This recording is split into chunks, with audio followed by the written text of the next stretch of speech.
శ్రీమాత్రే నమః. నేను ఇప్పుడు చూపించేదైతే బెస్ట్ హెయిర్ ప్యాక్ అండి. ఇది కనుక weekly twice or thrice use చేస్తే కనుక మన హెయిర్ చాలా బాగుంటుంది. ఇది నేను ఏంటంటే రైస్ స్టార్చ్లో మెంతిపిండి అనేది నానబెట్టాను, లేదా పెరుగులో అయినా కూడా మెంతిపిండి నానబెట్టుకోవచ్చు. అందులోకి ఆల్ప్స్ గుడ్నెస్ వాళ్ళది ఫ్లాక్సీడ్ జెల్ వేశాను. అవిసె గింజల నుంచి మనమైనా జెల్ ప్రిపేర్ చేసుకోవచ్చు, స్టోర్ చేసుకున్నా కూడా బాగుంటుంది. కానీ ఏంటంటే మనకి ఫాస్ట్గా అయిపోవాలి కాబట్టి ఇప్పుడంతా బిజీ షెడ్యూల్స్ కదండి. అలాంటి టైమ్స్ ఇలాగా జెల్ అయితే యూజ్ చేయొచ్చు. ఇందులోనే 2 vitamin E capsules, aloe vera gel అనేది అయితే నేను యాడ్ చేశాను. దీన్ని ఫుల్గా హెయిర్కి అయితే స్కాల్ప్ కంటేట్టుగా మొత్తం అప్లై చేసుకుని 1 అవర్ వరకు ఉంచుకోవాలి. అలా ఉంచుకోవడం వల్ల ఏంటంటే మనకి డాండ్రఫ్ అనేది, ఇచ్చింగ్ అనేవి పోతాయి. హెయిర్ ఫాల్ కూడా చాలా వరకు తగ్గుతుందండి. హెయిర్ స్మూత్నెస్ అయితే అవుతుంది.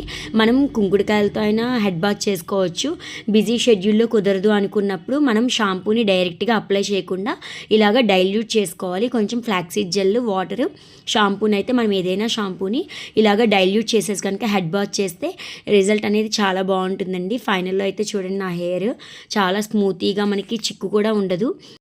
పిల్లలకి ఏంటంటే వీక్లీ వన్స్ సండేస్ కనుక ఇలా హెడ్ బాత్ చేయించామనుకోండి, వాళ్ళకి కూడా హెయిర్ గ్రోత్ అనేది చాలా బాగుంటుంది. ఈ అవిసె గింజలు ఎక్స్టర్నల్గానే కాకుండా ఇంటర్నల్గా కూడా తీసుకోవడం వల్ల మనకి హెల్త్ బెనిఫిట్స్ అనేవి ఎక్కువ ఉంటాయి.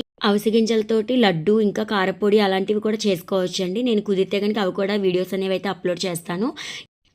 ఈ హెయిర్ ప్యాక్ అనేది మీ అందరికీ కూడా ఉపయోగపడుతుందని అనుకుంటున్నాను. ఇలాంటి మరిన్ని వీడియోస్ కోసం నా ఛానల్ని సబ్స్క్రైబ్ చేయడం మర్చిపోకండి.